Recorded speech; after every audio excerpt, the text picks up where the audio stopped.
Recording. All right. Hey, everyone. This is OotiniCast, episode 461. This is OotiniCast, episode 4. It is now live. And this is the raw version of the show, which goes out, like I say, live. This is where we record the show. And then this raw version is being put out on twitch.tv/OotiniCast. We then take the visual recording and put it out also in unedited form onto YouTube. But we'll take the audio version, we'll clean that up a bit if necessary, correct any bugs or whatever, flaws, any major bugs or flaws anyway. And that will go out as a podcast tomorrow. Let me go ahead and tweet this out, and it's just about the top of the hour. Cool. And we've got 7.21 is live today, so it was quite an eventful day today. Tomorrow I'll be able to play all day. Nice. Did you get a chance to do the companion starting mission? No, but I already have a companion to level 50. All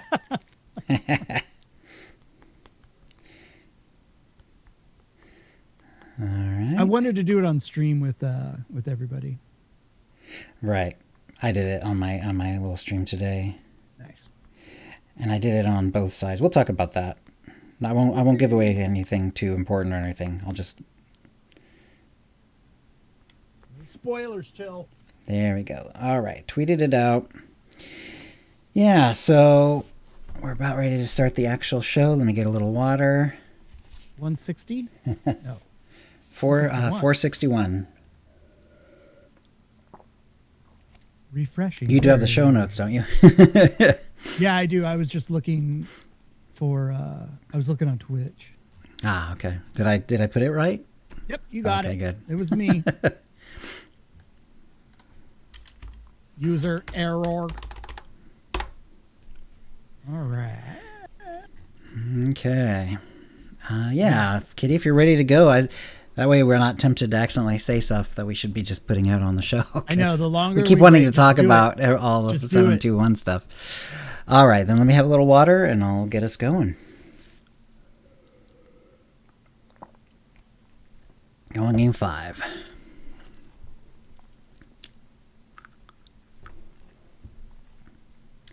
Hi, and welcome to the OotiniCast, the podcast that will grow into this rondel as it grows into its station.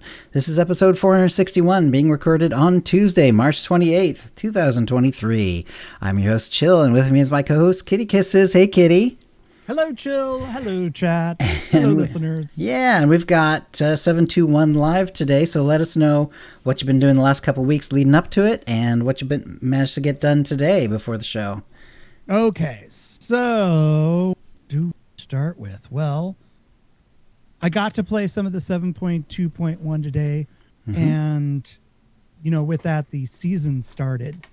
So I popped in the little thing and looked at what objectives there are in the season, and I noticed that one of them was to play Chapter 1 in veteran mode. Nice. Yeah, that seems reasonably easy to do too. It's really easy, especially if you're geared up.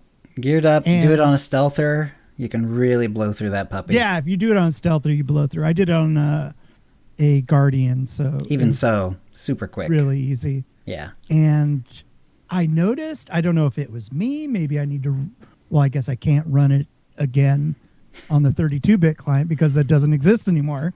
But I noticed that it seemed like it was crisp. I'm not saying that the graphics were, like I had a sort of or better, similar. But they're crisp. Yeah, they definitely look exactly the same. But yeah, I noticed there's something about it that feels a little smoother. Mm-hmm. Like when I move my camera around, it seems like it. And yet I still have it. I have it locked at 60, so it's not gonna go too far from that. Mm-hmm. But it did feel a little smoother, but it looks identical. Like if you, at least, especially if you're taking like a screenshot or something, it's gonna, the graphics and things seem to be identical. So yeah. But I know what you mean. Yeah, I know what you mean.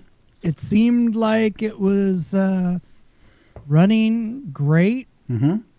But like I said, it just seemed like it seemed like it was polished a little bit more, which is great. Yeah. And I don't know if because I haven't run anything in the game where I haven't been streaming, so I'm, distracted. Right. So I don't really get to notice stuff or maybe see details. But it just, right, because you got other things on your mind too. Yeah. Yeah, it seems like it is a little bit crisper. So that was really cool. It just kind of made my heart smile. When I did the testing towards the end of the testing period, what I found during the testing was the load screens or load times for different areas was a little wonky. I also had it on the SSD, and if it was a short load-in time, like to a stronghold or maybe the fleet, the short time was even shorter. But if I was going to like a long one, like one of the big planets like Hoth or Terrace or something like that, Alderaan would be an excellent example. It took way longer, and I think I've played enough today to notice they must have optimized that somewhat, because I did not have any of the. I was kind of wondering if that would be the same, and unfortunately the short ones were not different enough that I can really tell the difference. But the long ones, which I was expecting to have issues with, potentially at least, no, it seemed to be about back to normal. So they must have figured out what was non-optimized and optimized it again, at least for my system. Yeah. When I did the test server, I kept trying to get into Alderaan, and it was. Did you want to see no trees? I did, actually. I was like, but it took. I don't know. I want to say it took like 10 minutes, right, at one time to even log in. I didn't have any of that quite that long, but when I remember going to Terrace, and it felt. It was roughly twice as long as normal, I believe, something like that, to the point where it felt really long, felt quite long. Like I remember, I've had this computer, for like 6 years or something like that. But before that, I had an old regular type hard drive, and the regular hard drives would sometimes take like 45 minutes, or not minutes, 45 seconds to 45 seconds, I was gonna say, not minutes, 45 seconds to load into like a full planet. And that never happens with the SSD. It's never more than maybe 15, 20 seconds or at most. But then when on the test server, some of those long ones were more like 45 seconds. So it felt like that old like hard drive issue. But yeah, no, they must have optimized it, because I went to several planets today. We can talk about that in a sec. And all of them felt pretty normal, which was really nice. Yeah, I didn't notice anything different, and I'm running an NVMe, so it should be a little bit better. Yeah, but yeah, it was ridiculous. I would go to the bathroom, come back, and it would still be loading. But I'm glad to hear that that's not the case, because that would be very sad. It would. Here's the new update. It's a lot nicer, but everything takes longer. That's excellent. Let's see. I did kind of go around and check some stuff out too. And one thing I'm going to notice is when I went to Fleet, I had a fair number of people on there, and there was no lag at all. Nice. And I should have busted out the some of the fireworks stuff. Right, some of the effect stuff just to see. I didn't think about that, but that's fine. That was kind of nice. Yeah. And then I was kind of interested to see how the 64-bit client would run in PvP, but I'm not going to go PvP. I'll just go and watch the people on Twitch that are good at PvP and ask them questions, and that's what I did. Yeah, I'll be doing PvP for sure soon, but I did not do that today. So there were the majority of people that I watched, it looked like it was running really, really well. And then I went over to Zam's stream, asked her a couple questions, and because she's in Australia, so there's bound to be some sort of ping issues. Right. But it seemed to be running really, really well for her. And the kind of consensus with all the people that I went and watched and talked to, there just seems to be less lag overall. That's nice. And they were all running at peak graphics, graphics. I am too, and my computer is quite old at this point. it's sort of like right on the edge. Like I have it at 60 because that's also what I stream it at, but it really couldn't go much faster than that. My computer couldn't. So, but because it's an MMO, they always sort of try to make it for all computers. There's not really a need for them to only go for like the latest, less than 1 year old graphics cards and stuff like that. They're trying to, broaden the net as much as possible.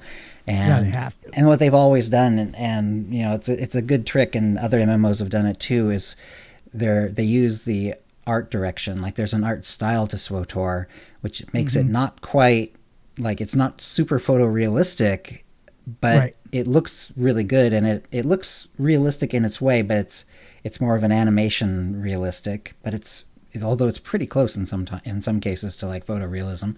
But the idea is like, because there's this art style, you don't really notice that it's not, real world photorealistic. Like it doesn't have to have that kind of super detail to look good.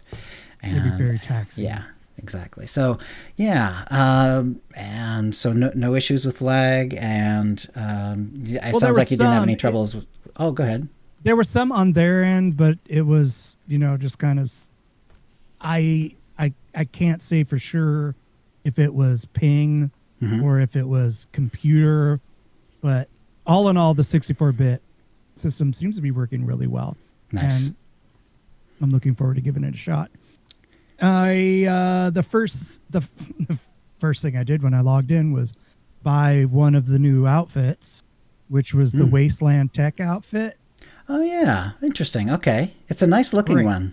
Yeah. So it's like it's kind of a tech suit, but it's like covered with like like rags and stuff. So like to kind of like so it looks kind of Jedi-y. Yeah. Right. And with a red lightsaber that my character has, and if I got the hood up and the mask on, it looks evil. It looks nice. Great. So very excited about all the new little additions.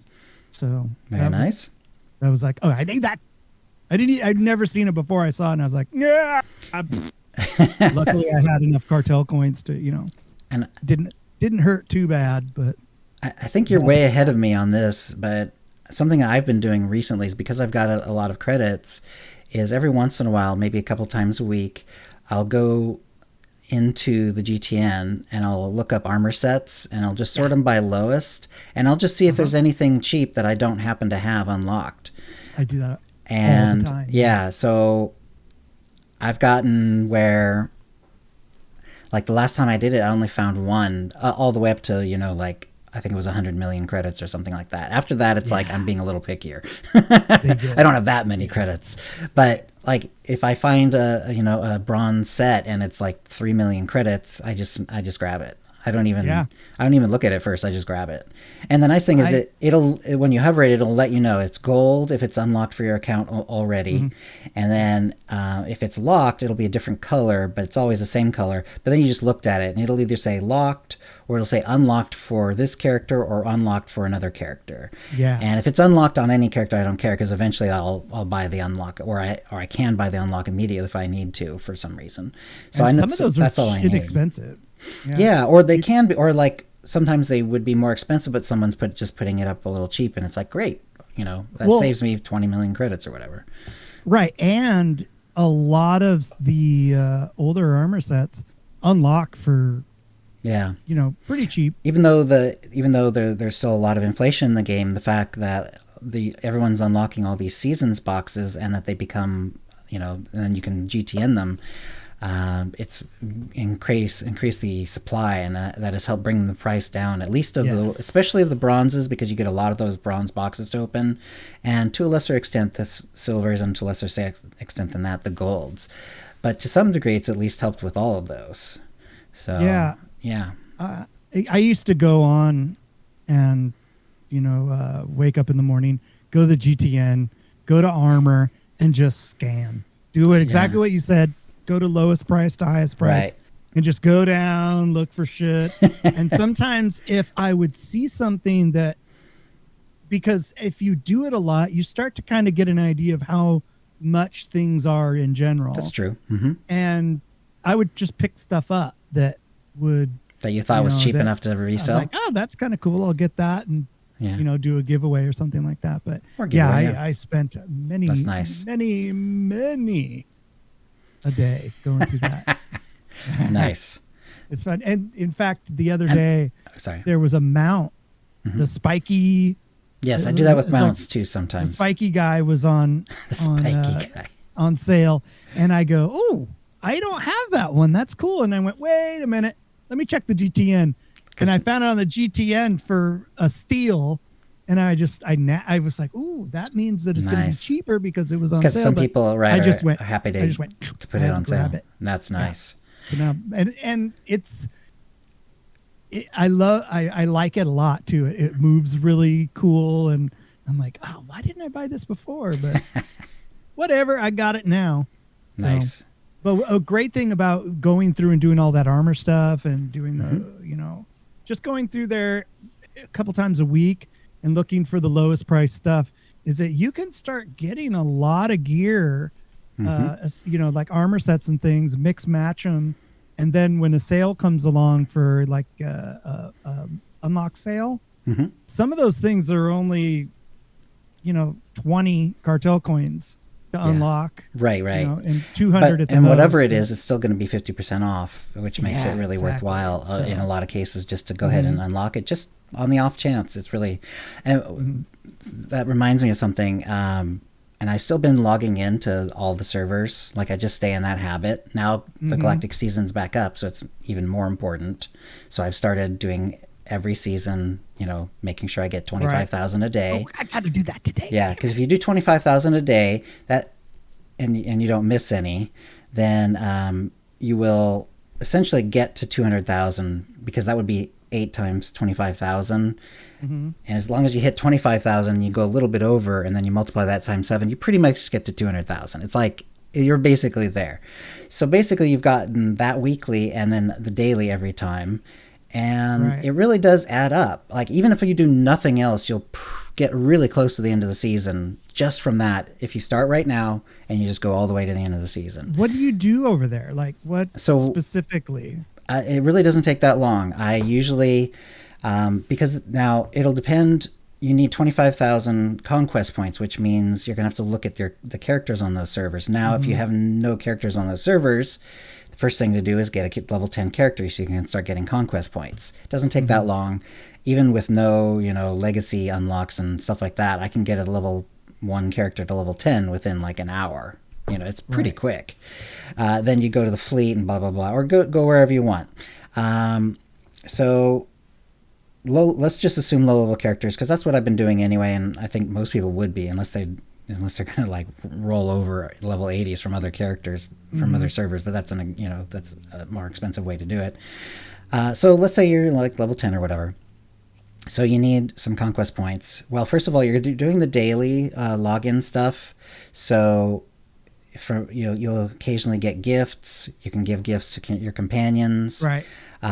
You also get from logins, you'll get scrap, the purple scrap, the blue scrap, the green scrap. You can go to the fleet. You can get the gifts, maintenance for droids, or the delicacies for, if you have access to the cartel ones that you've unlocked, if you have the dread droid, or the act dog, the act dog likes delicacies.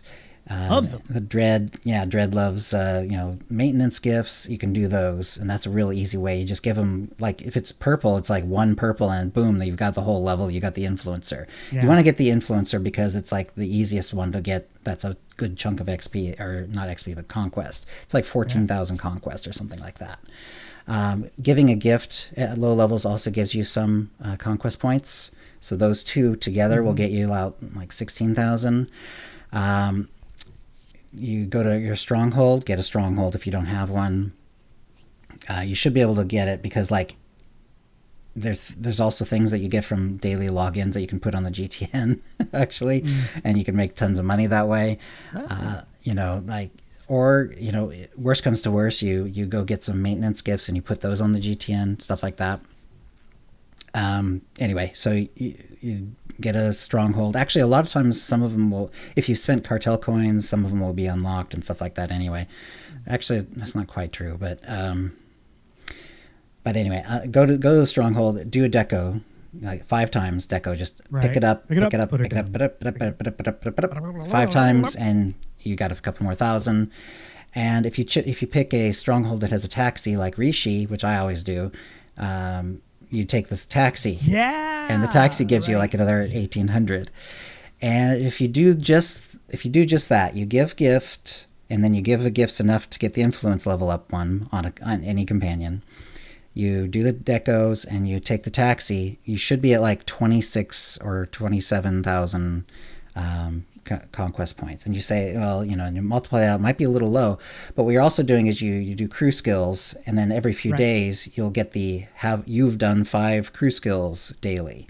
You won't be able to do, assuming you don't log back on and redo it, you'll just that'll only happen every couple 3 days. But yeah, you'll get some more extra conquest points from that. And if you do all of that, you'll be at 200,000 by the end of the week. You'll have the weekly, and you'll also have your 2 dailies every time. So yeah. Anyway, what I was going to say though is, because I've done this now for a season, I've gotten, like there's logins that are for embers. Embers go for multiple million credits. You get like scavenging crew skills. You just toss it on the GTN. Those go, the higher level ones at least can go for 1 million or more, and even the low level ones are usually maybe a couple 100,000 or something like that. There's tons of ways to make credits, so no worries there. But anyway, after you've done it for a little while, you'll have enough credits that you can do the same thing that we've just been talking about, where you go to the GTN, and if there's a cheap armor set that you don't have, go ahead and do it, unlock it on that character. It doesn't matter, because as soon as you then buy the unlock, it's account wide, it's not server specific. So doing this on other servers will actually help your main server as well. So that's one of the reasons I do it, is you get some conquest points, B, you're opening packs that may have stuff that you don't have, and then you can unlock them that way. And 3, eventually you'll also have a bunch of credits, and you can do the GTN hunt as well on these other servers. It's good stuff. So yeah, if you get going now, that's my recommendation. That's early tip of the week. And we've talked about it before in previous seasons. It's totally worthwhile. It really doesn't take that long. Once you have your character set up, yes, that takes a little while. Once you have your character set up, you're just logging in, giving gifts until someone goes up an influence level. You do the stronghold deco, and you take the taxi, and you're out in like it's awesome. a minute if you're really trying to hustle. It really doesn't take that long. It really doesn't take that long at all. So I have all that going, and yeah, it's been good. So lastly, we did our Loken event. Yeah, that was fun. Jill, you were there. We had a lot of fun. We did the strolling of the Lokens. Yes. We did.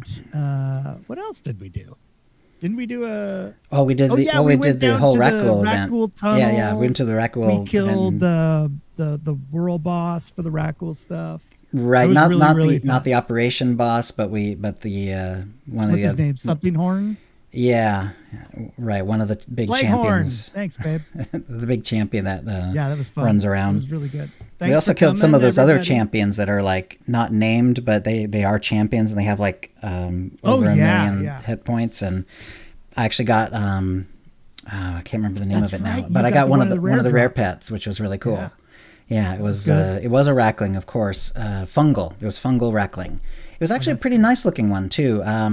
There's another one that's similar. It's black and white, and it's kind of not very exciting to me, like when it's just the black and white one like that. But this one's black and white, but then it has like these glowing spikes sticking out of his back, and like bluish purple glow sticks sticking out of its back. That looks really awesome.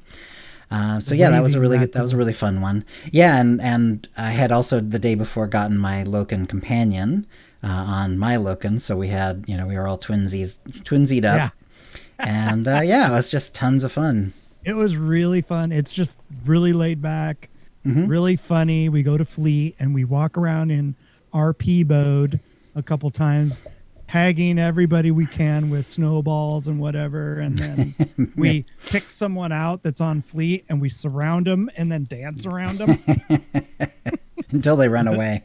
Until they run away. But it was great. Thanks everybody for coming. That was super fun. One last thing is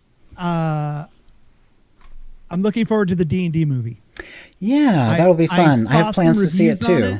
It looked like it's getting good reviews, and it's just an excuse to get thank popcorn. goodness, because like I saw the original one too, out of oh yeah, solidarity and everything. Too.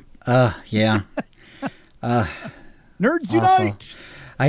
There was things to enjoy about them, but yeah, it was like MST3K worthy levels of cringe at some points too. So it's good to know that this one's a lot, it seems to have gotten a little, more serious or a little more whatever. Kitty and I believe that the only way a D&D movie could be good is if it doesn't take itself seriously. At least not completely, yeah. Yeah, but it looks like this one's going to have some humor in it. Right. So, extra large popcorn, extra large Dr. Pepper. Yep. Thank you very much. And I don't know if if people have been joking around about it, but apparently there's a couple references to the original D&D cartoon from the 80s. So I'm hoping those characters will show up in the background or something. Oh, that's funny. Yeah. So I'm going to keep my eyes peeled for them. Yeah. I think it starts this week or next week. I think it's the 25th. But anyway, I believe. Yeah, I mean, I haven't bought tickets, but I've made casual plans to see it this weekend. So I hope it's running this weekend. This weekend? Yeah. Maybe we have to do that too. Okay, enough about me. Oh, okay. Jill, off to you. All right. Well, let's see. I've got a ton of folks here today on 7.2.1 day. 01L is here. 152 Domino. Alisa Dre. Almost Jeff. Archivist of the Sky River. Bodie. Commander Rude. Drapsnat. Dynaterra. Like 500. Or actually, it's Like and Elizabeth. Kata, Kitty Treats is here, Papa JS, Riru's here, Squishy Twitchy is here. Also, I see Swotor here, so hi Swotor. Hello. Hey. So someone from the Swotor team's here, which is really awesome. Nice to see you guys. We're gonna have lots of stuff to talk about there. Yeah. Well, let me talk about a little bit about what we did today as well, because I actually did some kind of fun things. On my Nautilin character, during the Lady of Sorrows chapter, when you go and you see the and you're going to the cult, and then the cult's going to attack you afterwards, but they have this conversation, and then the Lady of Sorrows helper, I think her name is Thea, shows up. Yeah, the Nautilin, and I'm a Nautilin. But this conversation was created before Nautilins were a playable species. So literally, I'm a Nautilin, and Senya right next to me says, "I've never seen anyone of your species outside the core worlds." I was she said it to you? No, she says it to Thea. But I'm the same species, and I'm 1 meter away from her. Yeah. It's like, what? That's funny. So it was really, it was, I mean, it's obviously, it's just, the way, when it was created and stuff like that. It was true at the time, and, and then later expansions made a liar of Senya. It was pretty funny though. That's great. And I also went ahead, I made a side trip. So when I got to chapter 9, I got the Alliance. I went ahead and did one of the Sky Fortresses, to get the only Nautilin companion in the game. And it's the Nar Shaddaa Star Fortress. Yeah, it was really fun to get it. Nautilin on Nautilin. Yeah, and you have to do the heroic 2, and I was soloing it, and I was not at end game level, so it was hard as F. I'm suggesting to you, if you're wanting a challenge, do Star Fortress before you're at level 80, because holy cow, it's nasty. So. Because I did the little easy, non-heroic version, blah blah blah, and then you have to do the part on Nar Shaddaa to open it up, and then you have to do the heroic 2 version, not the solo version, the whole heroic 2 version. Yeah, you have to do the big. Because I actually did the solo version, and it's and then it finished, and it didn't advance me. And it's like, what's going on? Oh god, I just wasted 25 minutes going through the non-heroic version. So then I went through the heroic version. Did you get the levels up with the Alliance people, so you get the little buffs? Yes, actually, I had to do that. I had to. So what I did is I took all the little one of those alliance crates that I could get, and I got them all. I just got them up to level 3 because that's what you need to get the buff for each of them. So I just did enough for each of them to get to level 3. That helped some. Actually got to the end okay in my normal spec, and then I just could not defeat. I got most of the way around the ring, and then you have to defeat the last version of the guy. It gets progressively harder and weirder as you go forward, and then you're at the last part of the ring before you get to the final boss fight. And I just could not beat it pre-level 80 on my DPS spec. So I changed her to tank because she is a shadow, or an assassin, actually. So I changed her to assassin tank, tossed her a shield, and then... no problem getting through the last part of the ring, but then I had to do the fight at the end. How long did that take? 25 minutes. 25 minutes of fighting. Just constant fighting because I did not very much damage because I'm not even level 80, and the gear was it was as good as I could get it, but it wasn't that great, and my companion had to be heals because otherwise I wasn't going to survive either. Yeah. But also the boss has a healing mechanic, which is pretty rare in solo stuff. But is it interruptible? No. Well, that's fun. It was rough. Yeah, and it just took me forever. What I did is I found that there's for some reason, like sometimes it would do more and sometimes it would do less, and eventually I could get it down, but then it would jump up more sometimes because I think the heal could crit maybe. Or maybe I'm just, maybe I was just panicking. I don't know. But eventually I got it down. It took 25 minutes. It was brutal. You are just a glutton for punishment. I was. And speaking of, I did some unarmed Fezzik. Didn't do a ton of him since the last show, but he is still, I did the first three parts of Prelude to Shadow of Revan, which... in some ways feels like I try not to cheat, like my companion's on passive and I'm not using a main hand weapon. I'm very good about keeping it that way. But Prelude to Shadow of Revan, you've got the droid with you. And there's really no way to survive it without the droid, even if you're not, even with full, everything going. Like, it's pretty, you can't really solo it without the droid there. Yeah. It's also really hard to make the droid go away, even if you wanted to. But in any case... despite this, I actually had a fight for him that was really difficult too, and it was it turned out it was on Tython, and it was that middle boss where you meet him at the steps of the Jedi Temple, and it's Liam. It's actually Liam, the same guy who does the if you're like level 1 on Tython as a Jedi, you'll meet him outside the temple, and he gives you like these little missions to go fight droids and blah blah blah, because you're being trained to become a Jedi field officer, to lead Jedi, not Jedi, but as a Jedi to lead non-Jedi Republic forces. Right. And he is also the boss, which is really cool. I thought that was a nice choice they made for that flashpoint. Yeah. But the thing is, those little droid ads that he has with him have that huge knockback. Now, Fezzik doesn't have any AoE.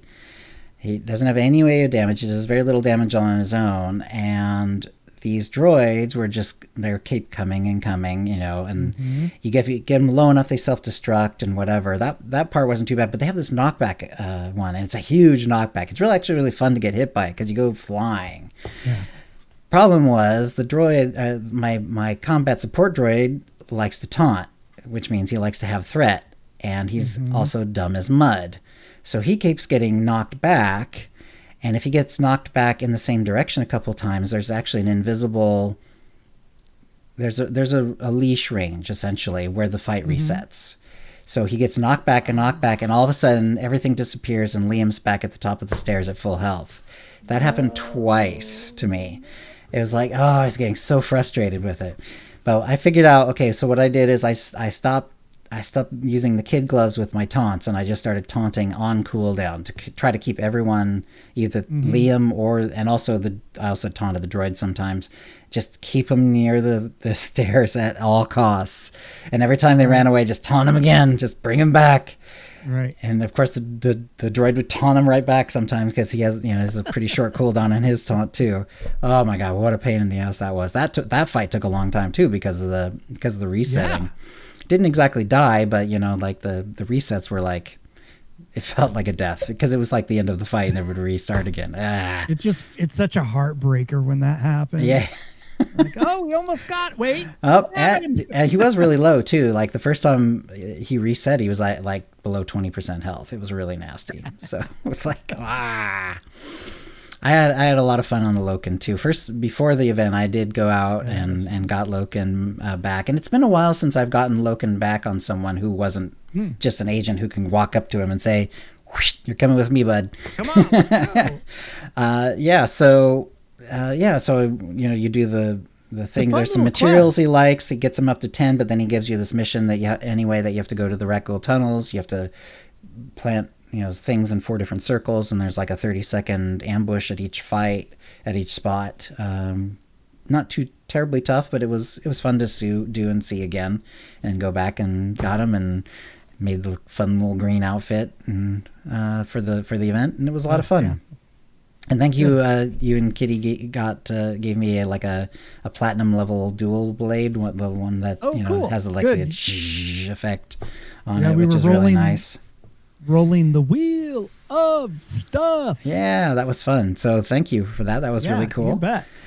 And we didn't make the duck hunt. At least I didn't. And did you? I assume you didn't either. Yeah, unfortunately, it took place on the 25th. I saw the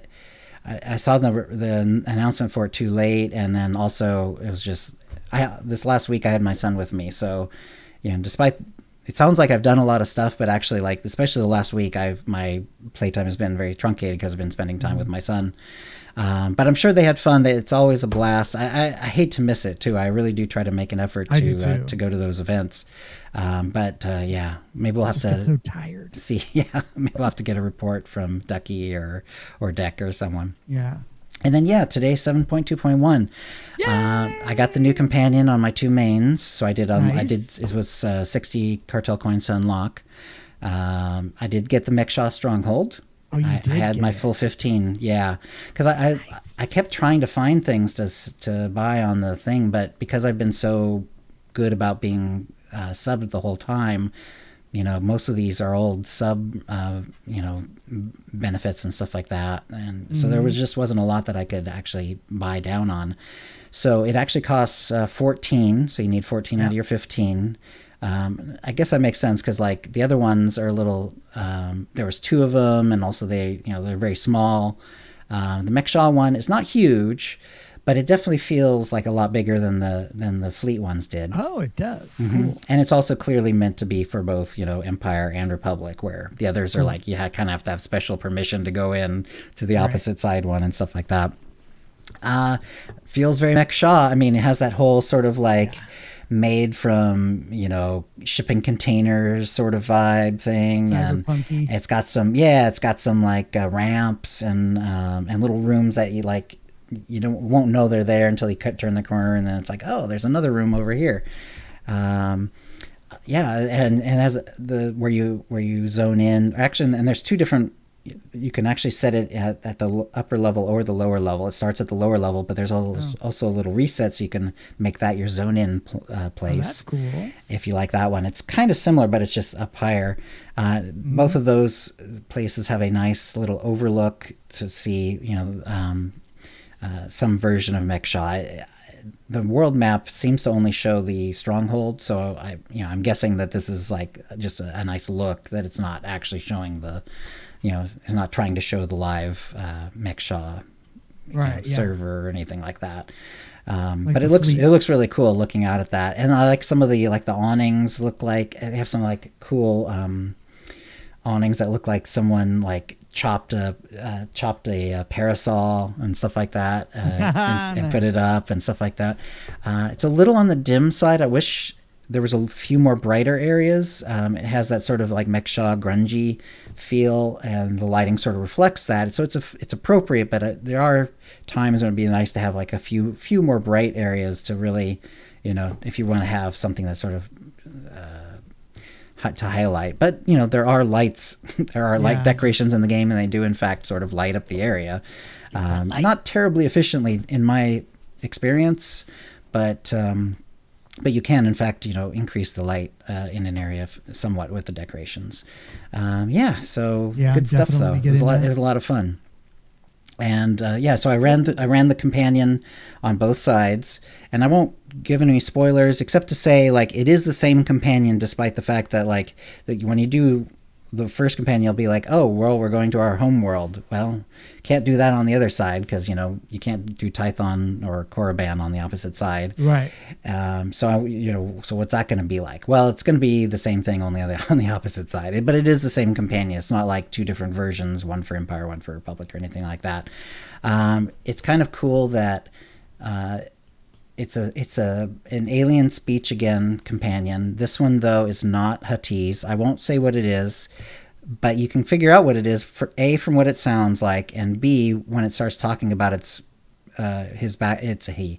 When he starts talking about his background, you can kind of figure out, oh, okay, I know exactly what's under this armor.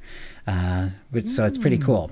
So yeah, a lot of fun that was, and something else that was interesting is when you did the first thing and you talked to him on the ship, and now it's your companion.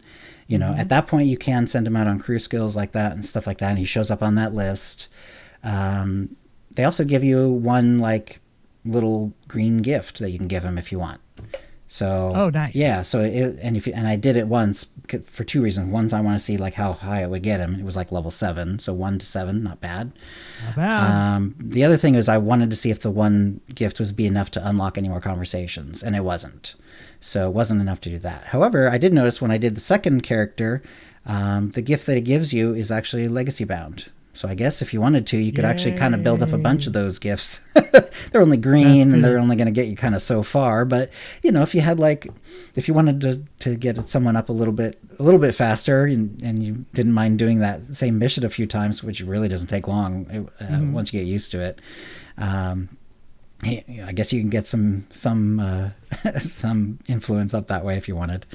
Yeah, I'm looking forward to that storyline with that new companion. Mm-hmm. It's fun. All right. Well, we better move on because there's still plenty to talk about, believe it or not. Yeah. Tip of the week. So we got actually several tips in this week, but yay! Despite that, I'm not going to try to just pick one winner. We'll give everyone codes. The first one is from Gail. Gail says, let's see. There might be some players who still need Underworld Syndicate plans for the Galactic Season 2 reputation track. You can still acquire them. You need to have Fenzale out as your companion and defeat enemies on Fen's hit list. Black Sun, Exchange, Hutt Cartel on Coruscant, Nar Shaddaa, and Quesh. Those Underworld Syndicate plans will then drop from these enemies occasionally. Thank you, Gail. And that's true. And it's sort of a similar thing for Faye from the last season. If you have Faye out as companion, as I understand it, you still have a chance to get her purple drops as well to turn in on the ship to get those rep items as well. All right. So from WFX, he said, let's see. Here's my tip. What better time to sell materials on the GTN such as metamorphic cell culture or hemostatic gel than when Dr. Loken needs them during the Rakghoul event? This is very clever because it takes quite a bit of them.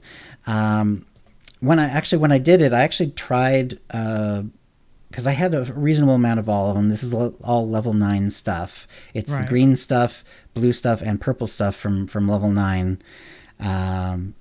For like bioanalysis stuff, and maybe from like the purple stuff might be biotech, or it might be, I can't remember if it's the other stuff either, but I think it's all bioanalysis. And you need to give them like chunks of them. It's like 12 of the green, and like I think it's like about 8 or 6 of the blue, and like 4 of the purple.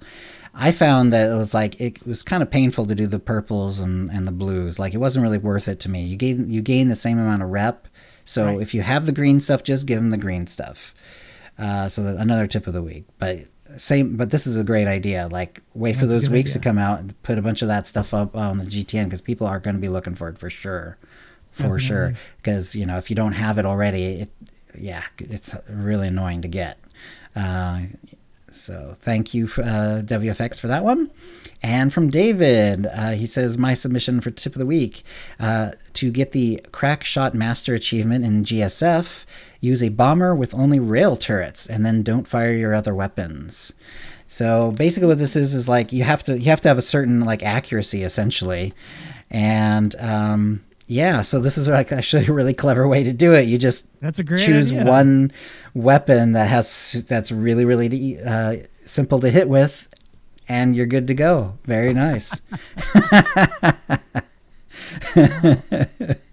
So good stuff. So thank you, David. I had a couple of tips myself that I wanted to go through real quick.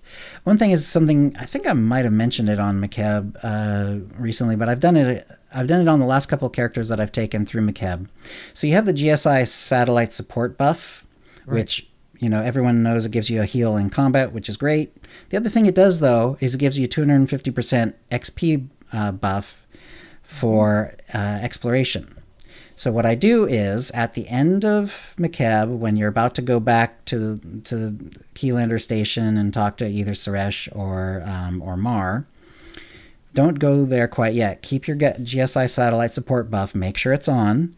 Then just get on a taxi, and there's all these other areas that weren't part of the story, but are super easy to get to because there's a taxi. So you just do the taxi, you jump off, unlock it. You're going to get about 48,000, it's 43,500 experience. If there's any areas nearby that you can just run to for just a second, just do that as well.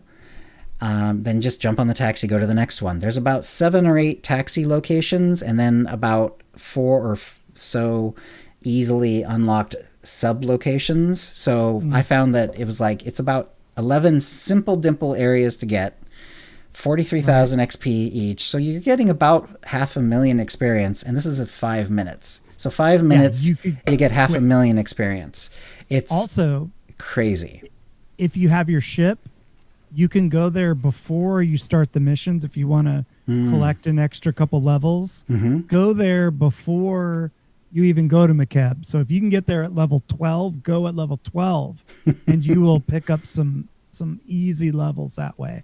But like Jill said, make sure to get that GSI satellite buff on you. And I think my 43,500 also included like regular XP buff, the 25% one that you can, if you're a sub, you'll probably have it because you get them as part of the class missions.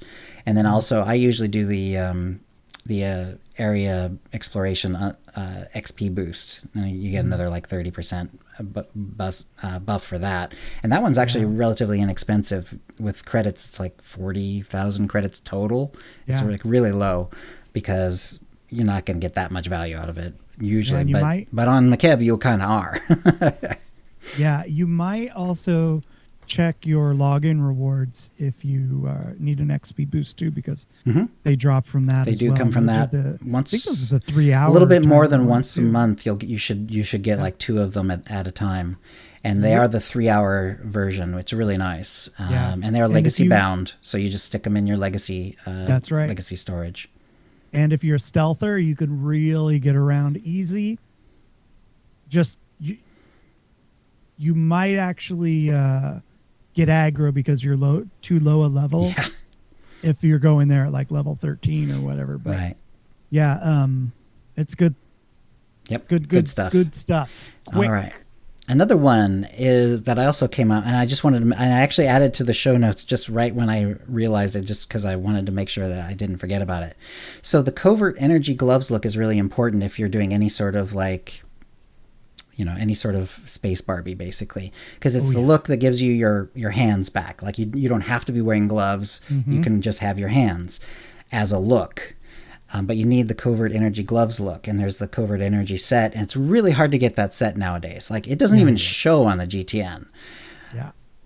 And also, although the set has several pieces, because there's a bare-chested look, there's also the one that takes away your belt, so you won't have a belt, or at least you won't have the belt that you're showing. It'll actually just show whatever is built into your pants. Exactly. There's always a belt built into the pants. And then there's boots, so you can be barefooted. But really, the gloves are kind of for me, like the most commonly used one, like by far, more than the bare chest, more than the no belt, more than the barefoot. The gloves, because like just so often I just don't want any sort of like big clunky glove. I just want to have my hands available, especially for like a force user. Like I feel like they they should be wearing, they should be like, they should have like their hands ready to go at all times, especially if you're shooting lightning out of it. Exactly. You're gonna go through gloves like crazy. Right. The problem is the covert energy gloves are really hard to find, and they'll be really expensive. However, the Loyal Adherent set has loyal adherent gloves that look like wearing no gloves, just like the covert energy gloves look. So if you go to the Loyal Adherent set, which is it is going to be available more often on the GTN, is at least sometimes going to be less than 1 billion credits, though it is a gold set. It's not super cheap, unfortunately, but at least it's available, where covert energy gloves, I never see it anymore. And it takes care of this very important covert energy sort of look, where you can actually have great tip. Yeah. So that is it. So the Loyal Adherent gloves, go for it. I believe that there is another set too. There might be. Has the what are they called? The gloves, the no glove gloves. Right. So, and I'll have to keep an eye out for that. And also, there's also one other set. I might be one of the dancers, where it's no gloves, but you just have rings. So, which is kind of cool, and actually, it still has kind of a barehanded look, but it has rings as well. So that's actually not bad either. If I'm not mistaken, I think that the covert gloves are is the glove set you get from the Nightlife event. Armor set. You can get those. Maybe might be that. Okay. It might be the belt, or if I'm not mistaken, one of those is on that set. So go and check it out. And those are available year round. And you need the Nightlife currency to get them, but go check it out. That's a great idea, Chill. Okay. Let me do one thing real quick here. I love it. I love when this happens. It's happened a few times. The elephant thing? No, what it is Google likes to sign you out like once every 2 weeks or something like that, and it happens during the show. So it's like thank you, Google. Yes, Google. I actually do want to make changes and move around in my own thing. So yes, thank you very much. All right, that brings anyway, that brings us to the mind trap.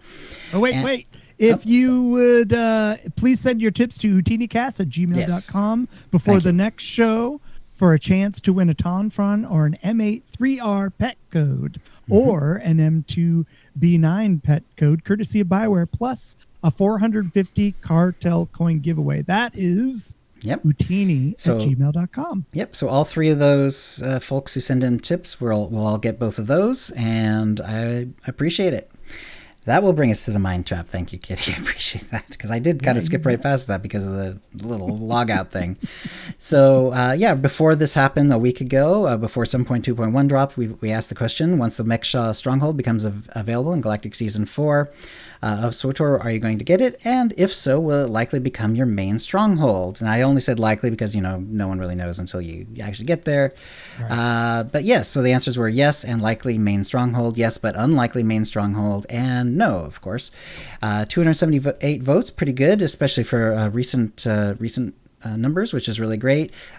Sort of similar numbers, we only a few votes on Mastodon, so I didn't add them up or anything like that, but similar sort of results. So yes, but unlikely main stronghold actually won, going away at 68% of the vote. So 2/3 of the people are likely to get it, but find it unlikely that it'll become their main stronghold. However, no was second, so 23.7%. We'll say that. whereas 68% of the vote said yes, but unlikely main stronghold, 8.3% said yes and likely main stronghold. So that's pretty good. Yeah. Obviously it's not huge numbers, but there's a lot of strongholds in the game now. And the fact that any new stronghold could get like anything over than like 5% is like kind of impressive to me. Mm-hmm. And of course this is a poll, so the numbers might be, a little bit different than in real life. Mm-hmm. Empress Valen says, I don't know, I want to see what it looks like first. Fair enough. A lot of people saying basically, I'll get it sure just to have it. Yavin will remain my main. I'm undecided. So just a lot of people kind of having the same sort of answers. For me, exactly what my answer was. Yeah, I said yes, but unlikely main stronghold. I like my Nar Shaddaa. I like the little setup I've got. On the other servers, like I said though, I have Rishi. Because you log into, you zone in on that little platform. It's a perfect spot to set up everything up, and then like I said, there's a taxi you can take for some conquest points if you're low level. So there you go. And so yours was yes, but unlikely your main stronghold. Is that right, Kitty? Yeah, I definitely want it. I've wanted it ever since Mek-Sha came out. Mm-hmm. But it's a good luck. I like Rishi because I love the sound of the waves lapping up on the shore. It's actually a nice point. Yeah, it's great. It's and another one, the Yavin one, has the birds and stuff. It's very, very calming. Yeah, there are a few strongholds like that where there's a little nature ambient noise going on, which is really, really nice.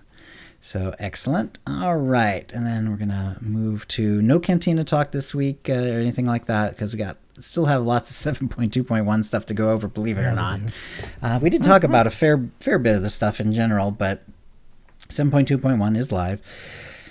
So season 2 also started today. I think we touched on that just briefly. I'm planning on doing PvP starting this week at some point. Yeah, me too. Yeah, and you are too? Okay, good. And we'll have to see how that goes.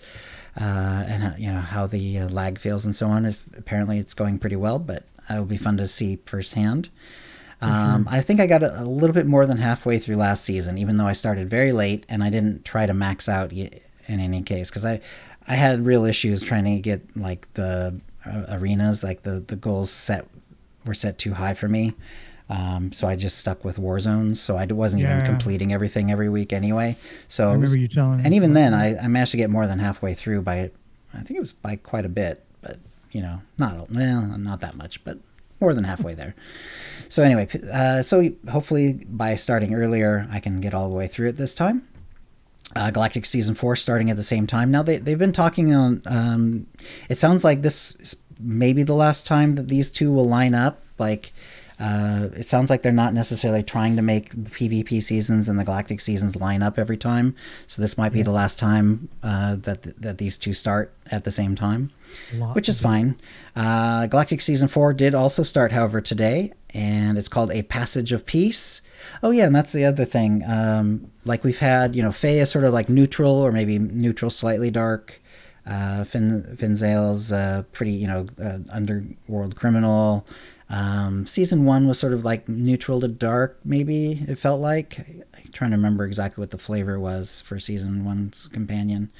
But in any case, this is like the first time that's a little more light side leaning for sure.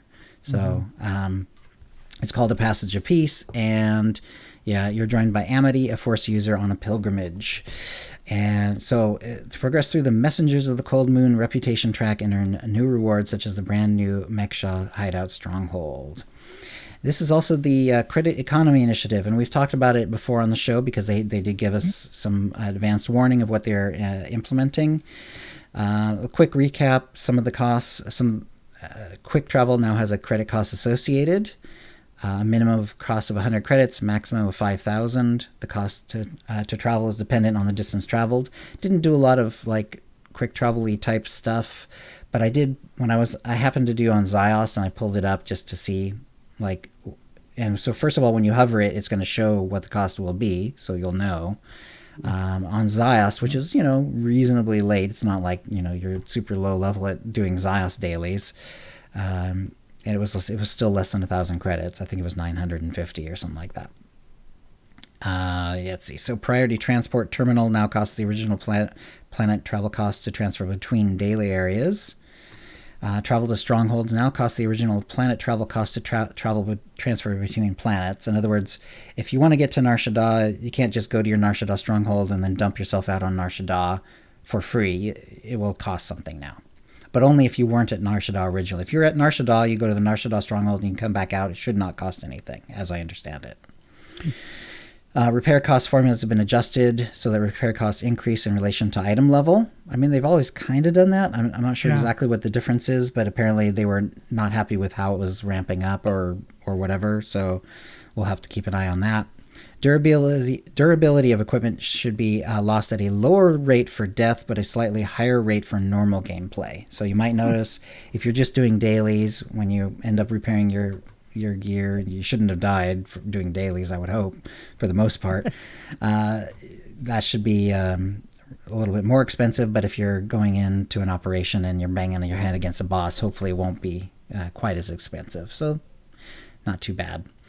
I think for the most part, like people like you and me, Kitty, who have been in the game and we have plenty of credits, we're not even going to notice these costs. Right.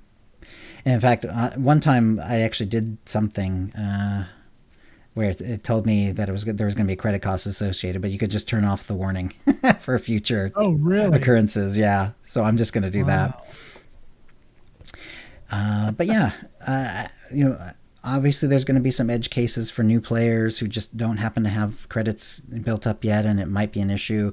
Hopefully, I'm pretty sure they've designed it so that, especially like low level areas, Tython and Ord Mantell and Korriban, and Hutta hopefully will have super low to almost no costs. But we'll have to check that out at some point and see what the costs are. I have a question. I don't know if you know this, but is there an option that your guild can pay those costs?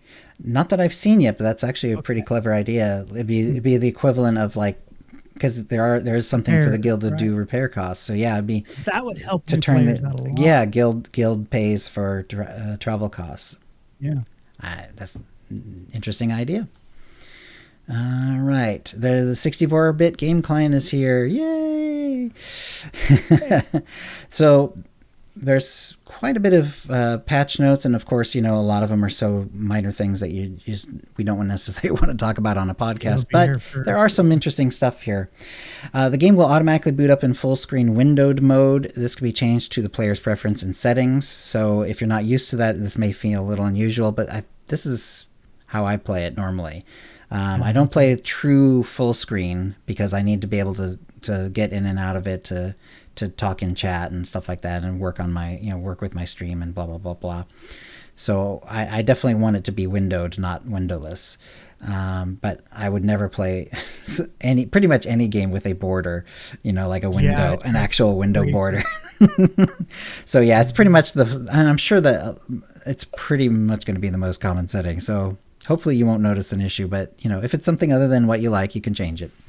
The very low graphic quality preset has been removed. So there was still, because this is an older game and it was being designed, of course, even before that, they had to take into account some people would have had really old computers even when they launched in 2011. And if you had a computer from 2005, you might actually need to play on a very low graphic quality, which, by the way, I've seen old pictures of the very low graphic quality, and it's like, wow.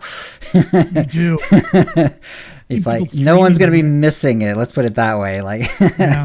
Now, basically, if any computer that can pretty much run the game is not going to be running it on very low unless you force it to. So it's probably no one. I'm going to guess that essentially no one, or no one maybe. It's very possibly no one, like literally across the world, is going to miss this being removed.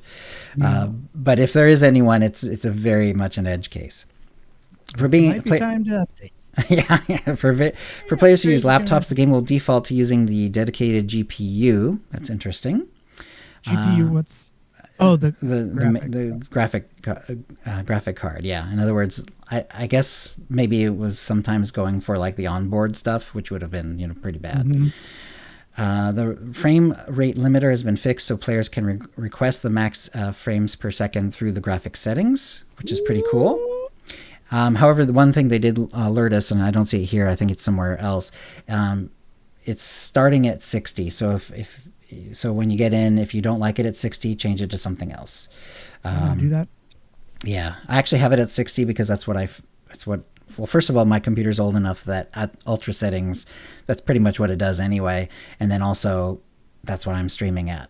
So yeah, that's true. I can't stream any higher because I'm already maxed out what Twitch allows for throughput bandwidth. So that's a good point. Yeah, so are we keeping it the same too? I'm just doing it at the level that I pretty much stream at, and that seems to work for me. The critical rate for crew skill tasks in the profession window is now properly upgraded when Legacy of Crafting perks are unlocked. I don't know how long that's been bugged, but it's a little disturbing. Because I always have it for characters that craft. I always have that buff. So I guess we'll see more. Hopefully, we'll see a few more crits. It's not really the end of the world, you know. Yeah, it's only what 2%. Yeah, it's a couple percent, and you know, and it's expensive for like back in the day that I didn't get it for a long time because it's what a couple 100,000 credits or something like that. So it's not like it's free, but you know, nowadays it's not as critical for me. Removed XP from Operations Profiteer Guild perks as XP is no longer relevant to Operations content. Makes sense. The Warzone training dummy is only present on the ship if the Warzone training dummy perk is unlocked. That's interesting. I've had it unlocked for so long I would never have known, if it showed up on a ship. I do. Although maybe I should, because like I do on all these other servers, right? I do occasionally go to the ship on these other servers to talk to Faye and get the little rep things. Right, and those things I remember them being expensive back in the day too. Those perks are having to save up for them. Mm-hmm. Yeah, with strongholds, it's not as critical, but it's nice to have. Mm-hmm. And the Warzone training dummies, it's better you can get it on the ship, in a way you can't really do it for strongholds. So. The companion influence circle bar now correctly progresses on every level and displays the correct amount of points. Okay. Cool. It sounds like that's more of a what it's showing versus what it's actually keeping track of the issue, though. So I think it was actually keeping track of the issue of the points correctly. It just wasn't showing it right. Helmet no longer reappears in cinematics when enabling the hide helmet option, so that's good. Yay! Yeah, I wish there are. And I understand why they have to take off the helmet because of like romance arcs and stuff like that. Mm-hmm. But I have some characters that would never take off their helmet. It's part of their look for sure. And I just have something underneath it because you have to because you can't avoid it. But it's kind of, unfortunate that those helmets just disappear, even though you're not going to do the romance arc. But whatever, it is what it is. And exactly where the big one is too in the coffee. Mm-hmm.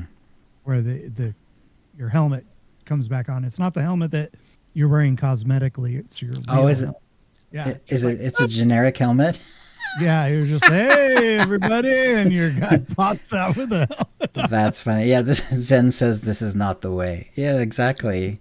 Well, especially they're gonna do the Mandalorian armor. We'll talk about that in a little bit. Let's see. Some of these we don't need to talk about. Excess credits will now remain in the mail if the amount puts players over the credit cap, so that's good. Nice. I'm not ever really in danger of getting to that credit cap because it's like 4 billion, but I do have a couple characters with over 1 billion, so let's see.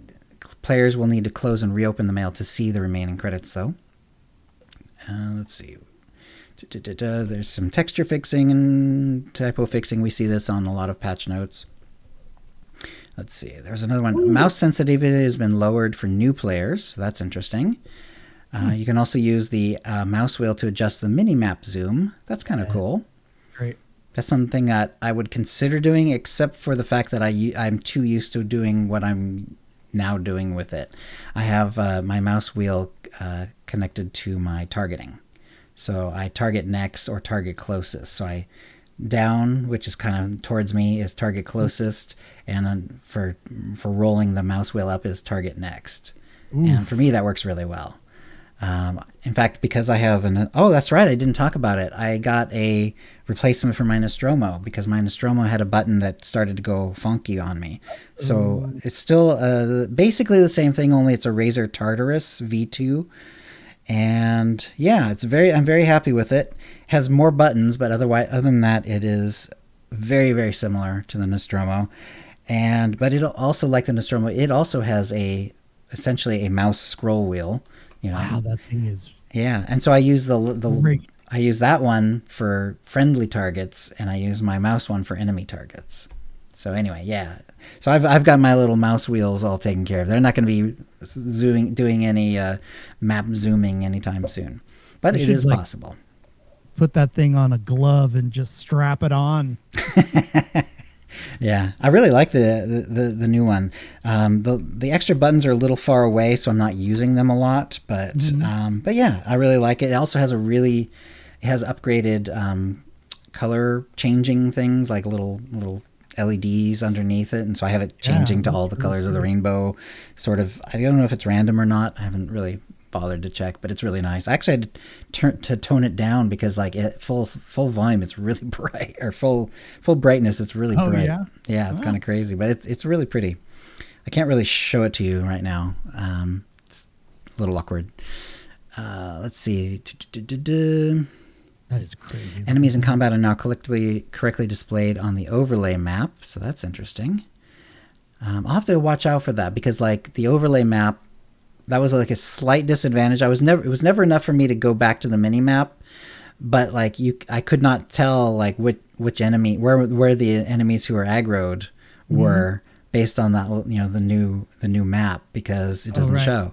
Well, so it may show now if I'm reading this correctly, but I didn't notice it during the rather small amount of combat I did today. Let's see. Hotkeys for in and out minimap zoom are now correctly working. That must have been part of the same thing when they fixed the I can verify mouse that one as well. Let's see. Some tooltips no longer outside of the screen area when placing the minimap on the left side of the screen, so that's good. So many things they have to think of. It's amazing. So many things. When I was going through this, I'm like, I was thinking, oh man. Also, quick slot. So many things though that needed to be done. It's so nice to see. Yep. Let's see. Fix several zoom and texture issues when viewing decorations in preview window, so that's good. Let's see.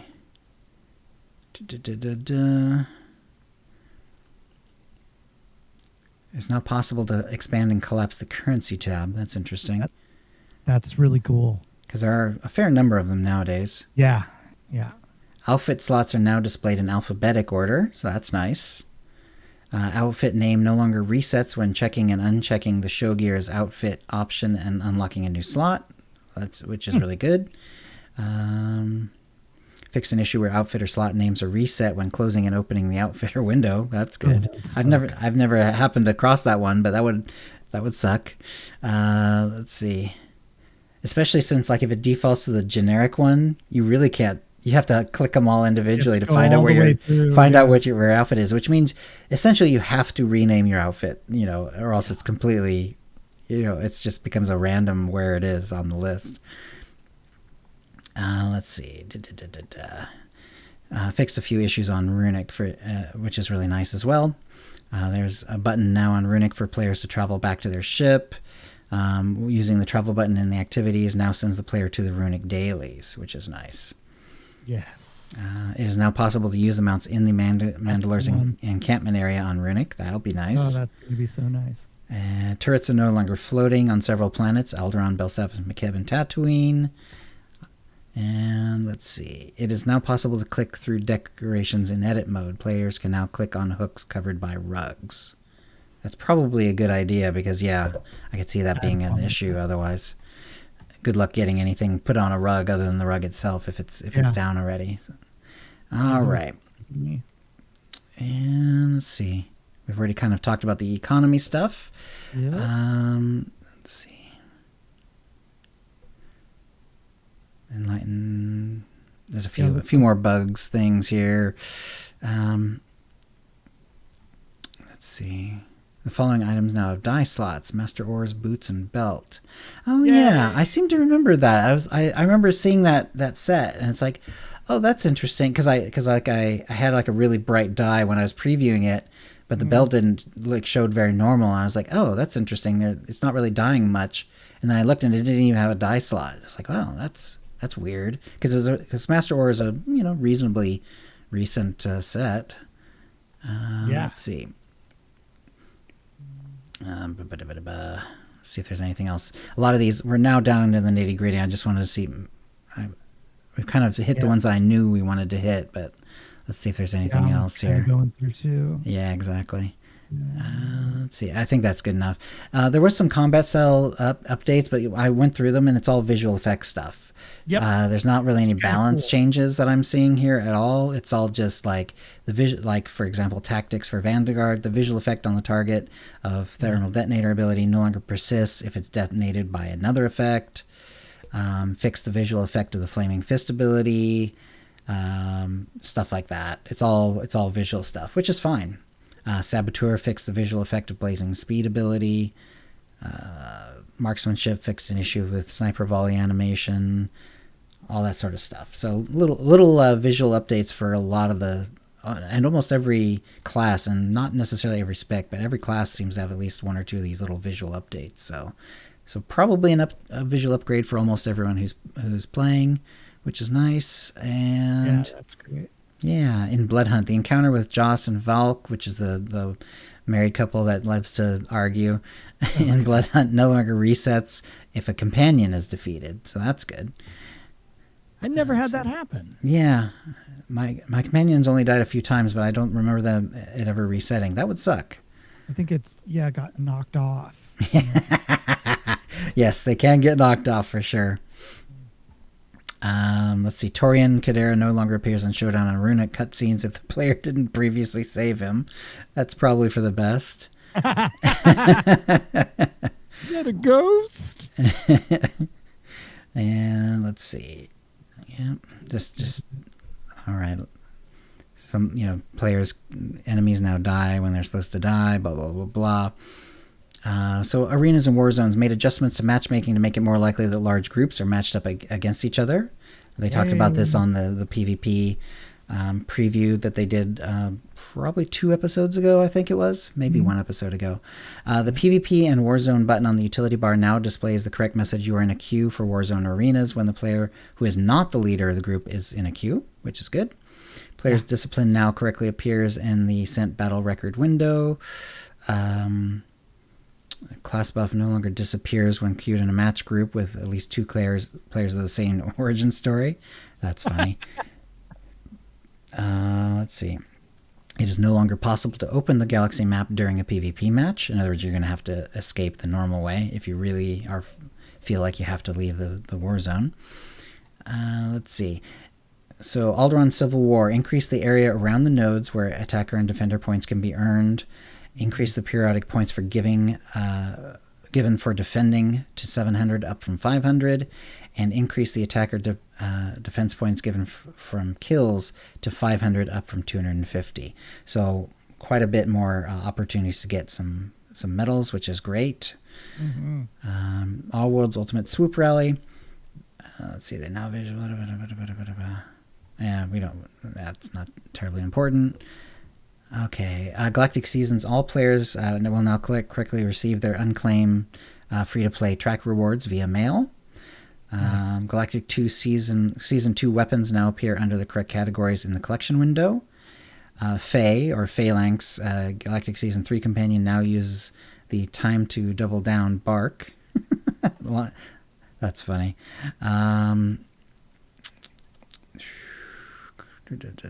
Season objectives. Defeating the bonus boss of the following flashpoints in story modes now correctly grants points for season objective: Legacies of Revan, Maelstrom Prison, and Terrell 5.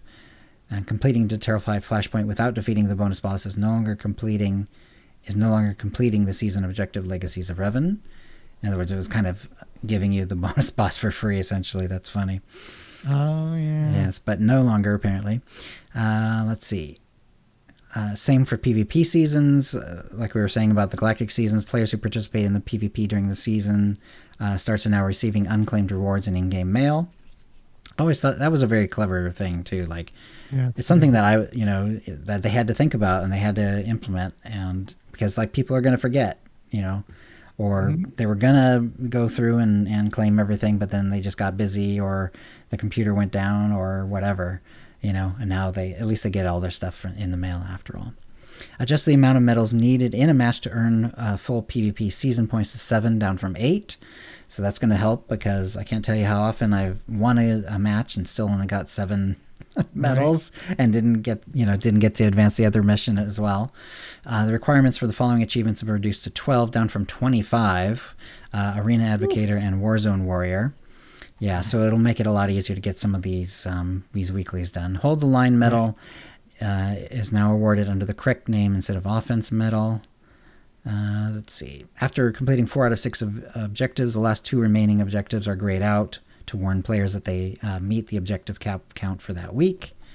And notice that it's just an objective cap count, but there's also a point count. Like, you get points for completing war zones and arenas, and you won't necessarily you won't cap out usually just from getting like the 4, because I've done that, and there was still, for me at least that time, there was still room to get a few more points, and you just have to grind it out doing war zones and arenas. So there is still a reason to do it, even once the objectives are done. Objectives now correctly appear in the PvP season tab. The challenges apparently were working correctly, and the end of the PvP season is now displayed in the PvP season window. That's a great upgrade, because everyone was confused as to whether it was going to finish at the same time as the Galactic season or not. Yeah. And now we know. Now we'll know for sure. And let's see. The following PvP weekly objectives now requires earning 7 medals in a match. This is the same as the other thing to complete, down from 8. Arenas decorated and war zones decorated.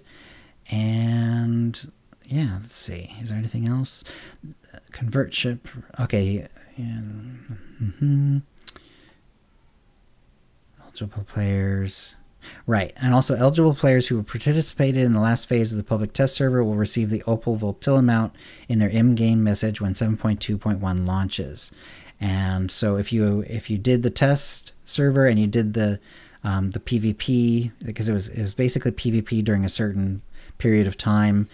I'm not sure the exact amount that you had to do anymore. But anyway, you had to do a certain amount of PvP on the test server at a certain time. And if you did that, then you will now have the Opal Voltilla mount in your in-game mail, which is really, really cool. And let's see, we'll go ahead and wait until for Kitty's back. And he is back. Woo. All right. So, and Kitty, I don't suppose, you did the test server. Did you happen to do any PvP? Yeah, I did. I did the... Nice. Well, Alderon. Right. Well, of course you had the Opal Voltilla mount anyway, but apparently, you will now have the Opal Voltilla mount in your in-game mail. Yay! Assuming you did enough to get that particular thing done from the test server. Yeah. And so PvP season 2 is called Piercing the Veil. And so this one has sort of a very sort of samurai look to it, both like sort of, instead of like regular lightsabers, it's they're sort of katana looking vibro swords. The armor is also pretty clearly samurai inspired. It looks very nice, and that's what we're going to earn on the track. I did look at the track for the PvP season as well as the Galactic seasons, and it's pretty nice, and they're not that different from each other. It's just a little fancier. The second one is a little fancier, has a little more bells and whistles on it. Good looking stuff though. And let's see, we've already talked about like how the turret control zones have been increased and all that sort of thing, and you only need 7 medals instead of 8, blah blah blah blah blah. So, and they also now give updated amount of PvP points that you get from participating in war zones and arenas. So if you have 7 or more medals, you get 24 for a war zone win, 8 for a war zone loss. And then it goes down all the way to 0 and 0 if you get 0 medals. So make sure you get at least a medal. 1 medal is 4 for a win, 2 for a loss. So it's quite a bit of difference, between a win and a loss, and also between whether you're getting 7 medals or not. So yeah, try to get those, figure out a way to get those medals if you can. With arenas, at least at 7 or more medals, it's half. So it's 12 for a win, 4 for a loss. So there you go. and it's 2 for a win, 1 for a loss, where it was 4 and 2. So it's basically half for an arena. Right. In addition to this middle change, we made adjustments in matchmaking, so large groups are more likely to be matched up against each other, which is great because nothing sucks quite like having a team against you that like is on comms and throwing the hut ball around and stuff like that. Good luck if you're not teamed up. And just getting them every time you queue. Let's see. So the PvP Season 2 rewards, and then it shows the Shadow Hand armor set and the Shadow Veil Warriors armor set. And you can see it's in the show notes. It's also on SWTOR.com. There's an article. And basically very similar. The fancier one has like little glowy bits, which is nice. It's always fun to have glowy bits on your armor, I think. Of course. There's a small trophy and a large trophy. And it has the season. It has 2 in in Orabesh numerals, and then it has Ancient Blades Display Stand and PvP Battler. So Ancient Blades Display Stand is basically 4 vibro swords on a like a stand, a little rack. Looks really, really nice actually. Yeah, and then the PvP Battler is is a statue of like 2 people in blade on blade combat, which is really cool as well. Yeah, very nice. So that one's really cool. So seasonal vendor Tullik, from the beginning of the season, Tullik, the seasonal PvP vendor, will have their inventory updated with the new season rewards, including both armor sets, PvP Season 2 flags, red and blue, and Shadow Hand armor display decoration. These items will be available till the end of the season, then move to the PvP rewards vendor Garada the Hut. And let's see. There's a Shadow Hand armor display deco, which basically shows the armor. It's as though someone's wearing the armor and sitting on a box, essentially. Yeah. And cool. Yeah. And then the little red and blue. I like the red and blue flags with the hollow flags. Right. We've seen them before, but and it's very clearly 02 in Orabesh numerals. Very nice. And let's see. So rewards from the first PvP season, including the Cartel Enforcers armor set, Cartel Delegates armor set, and PvP Season 2 banners red and blue will be added to Garada the Hut's inventory. Unlike other rewards in the rotation group, these will be permanently available in Garada's inventory. Similar to previous seasons, replicas and trophy decorations will be available in 4 rotation groups, A, B, C, and D. Each group will be active for a week, then cycle out for 3 weeks during the weekly reset on Tuesdays.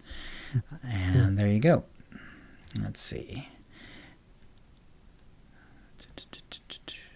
Yes, and it is a much larger download than normal. Expect a 35 gig download for 721. It's basically the whole thing again. Actually, for me, it was much larger. Like I needed more than 35 gig free to actually get it done. Oh wow! Because what it is, it downloaded and then it started saying download it again, and it didn't take anything away. My drive was really, really low, so I actually had to go in. That's when I went in and I killed the test server, and it freed up enough. Once it actually completes, then a lot of that goes away. But unfortunately, I needed the room in the meantime. One change they also Jackie wanted to let us know is an update coming. Now has come to the Master Datacron. Before, the Master Datacron brought your character up to level 70, beginning with 721, which is right now. This item will boost players to level 80, so you will have an endgame character immediately with your Master Datacron now. When 7.2.1 goes live, this change will automatically be applied to players who currently have a Master's Datacron in their inventory or their cargo hold. A reminder that the Master's Datacron equipment bundle contains 1 Master Datacron, 1 Eternal Commander's equipment loot box, which contains a set of equipment compatible for your character's discipline, and it grants your character a ship and ship droid companion. So yeah, so you can actually move around. All that you need. Yep. And so at the time, she was also warning people, if you want the level 80 boost, please don't use it until after 7.2.1 launches. Right. And let's see.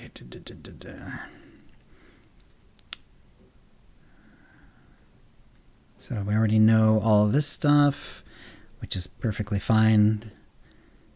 The Mandalorian Nomad armor set is in the game. It looks a whole heck of a lot like the Mandalorian armor for Jin. Yeah. And it looks really good. I noticed one interesting thing for me about it was a lot of times if you have these really bulky like glove areas that go up almost to the elbow, what it really is, it's really the glove, and then the bracers are basically essentially invisible. Yeah. They're underneath it. Not with this set. With this set, it gives you gloves that does cover your hand and gives you a little bit of back of the hand armor, and then not really much of anything up above that. Instead, the bracers are what's bulky here. So what you're seeing with the bulk there is actually the bracers. So which is kind of cool because like, it gives the bracers sort of more of a reason to be there because a lot of sets, the bracer's not really showing. But also like this also gives you a couple different ways. If you don't want the big bulky forearm look, you can actually take the bracers away and still have like armored gloves, which is really nice. Yeah. It's a really good set. It looks like on my preview I forgot to do the pants. So sorry, the pants are not showing on the little preview window. I just realized, but everything else is showing, and you can kind of tell from the little picture, what it's supposed to look like, and it looks a whole lot like the show for sure. Yeah, it's a little expensive. 2,600. Wow. Yeah, 2,600 cartel coins. So it's not cheap.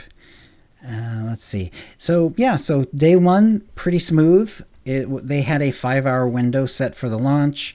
They extended it, as they sometimes do, but by less than an hour. So really not a big deal. There were some reports of folks having troubles, various troubles with the 64-bit version. So they gave some links of things to try, and I've got in the show notes.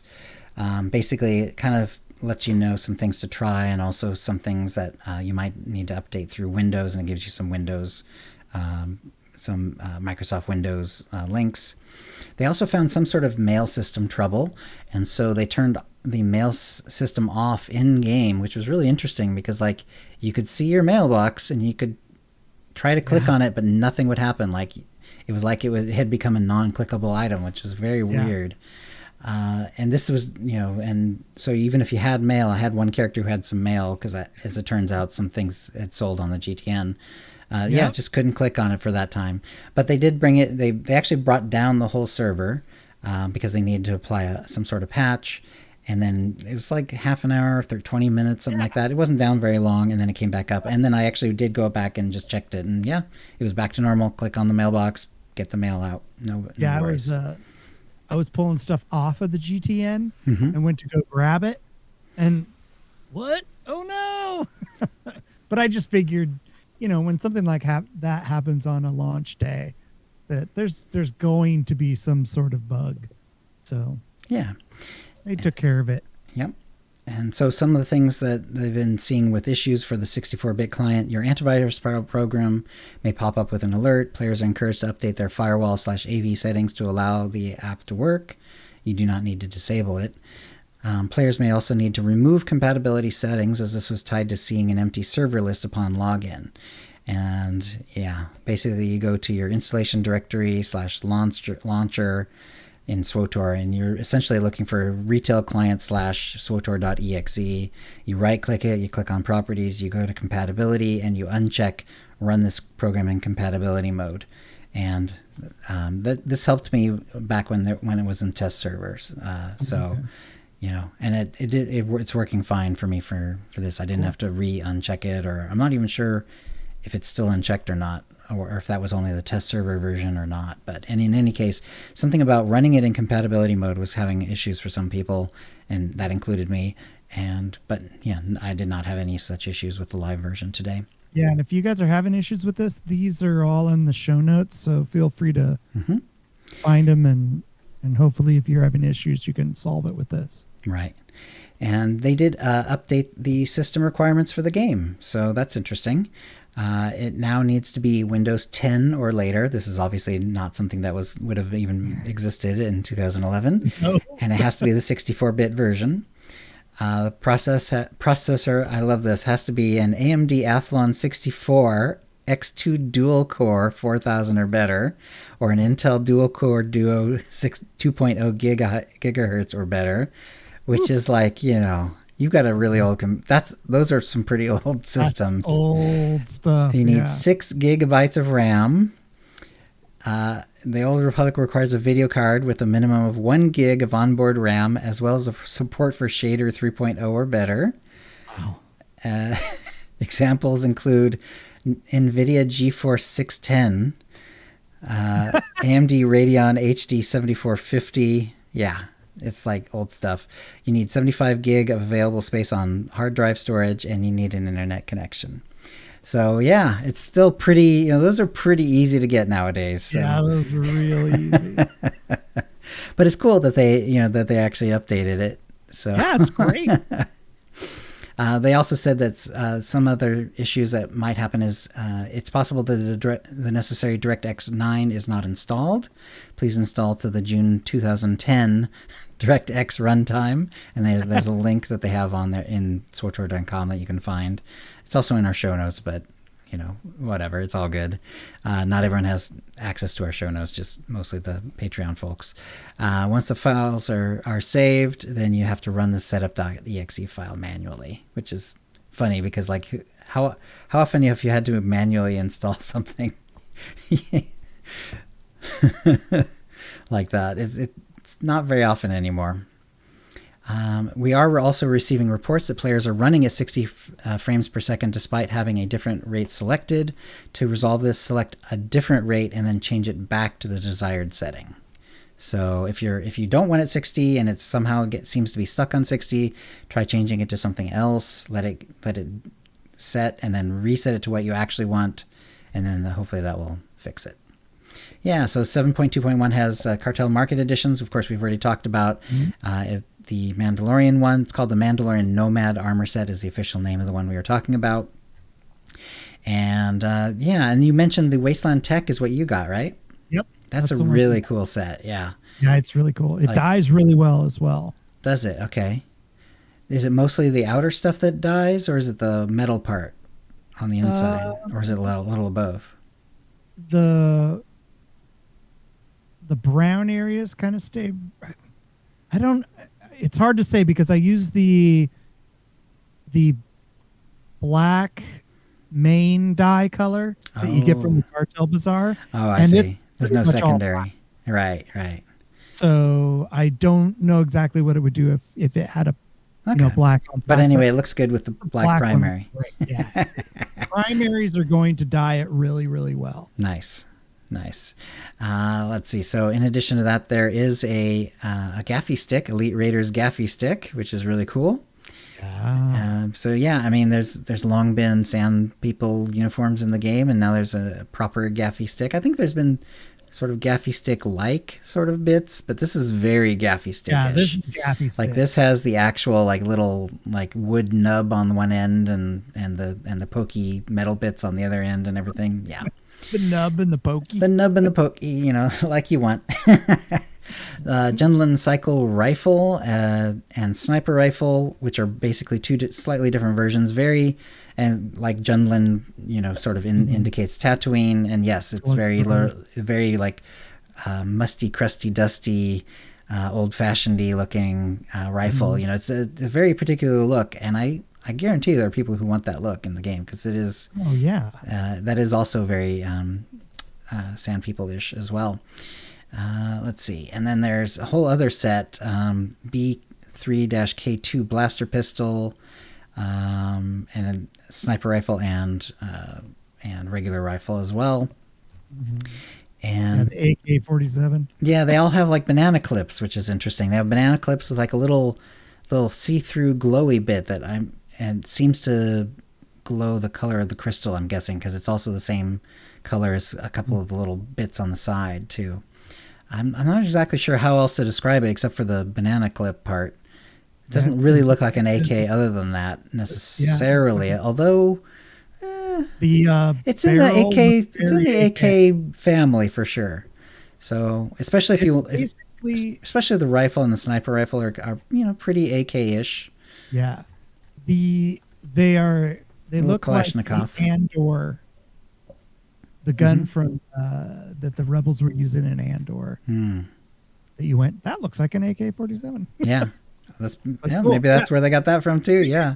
Bring it. Great. Commemorative statue of Wen Gallo.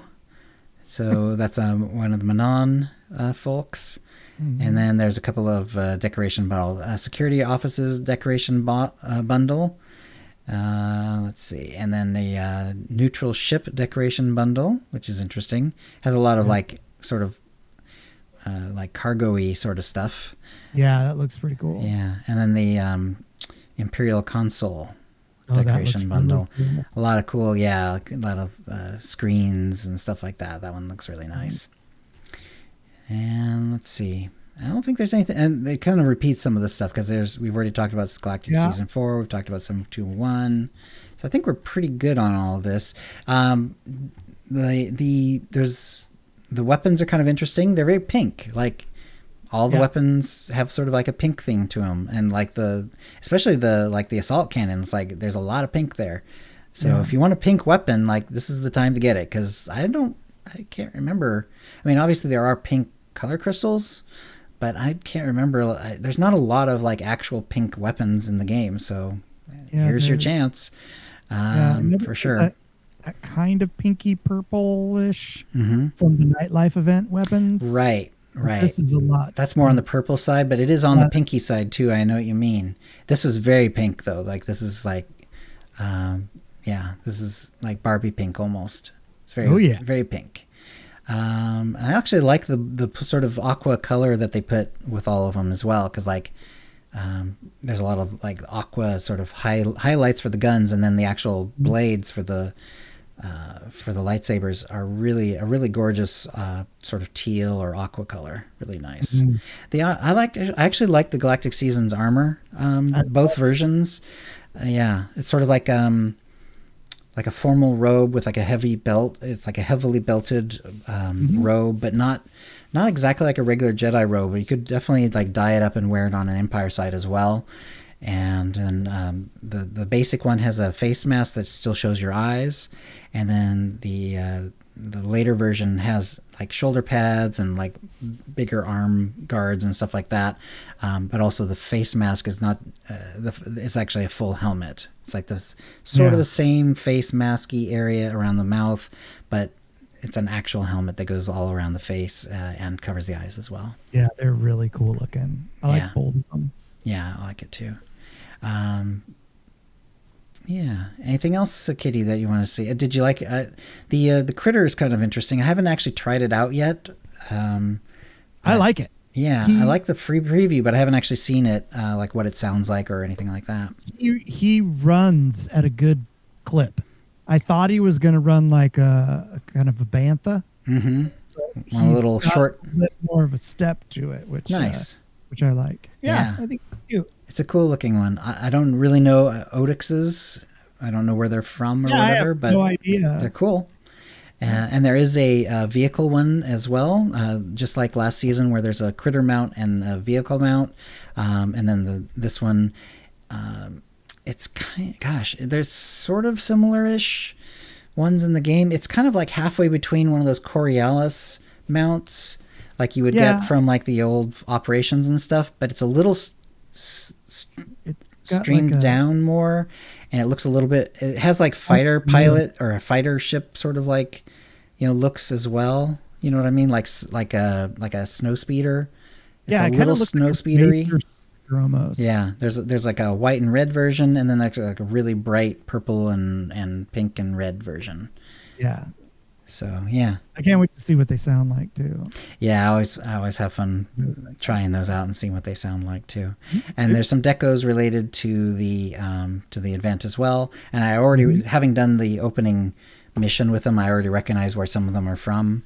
Yeah, me too. So yeah, good stuff. Yeah.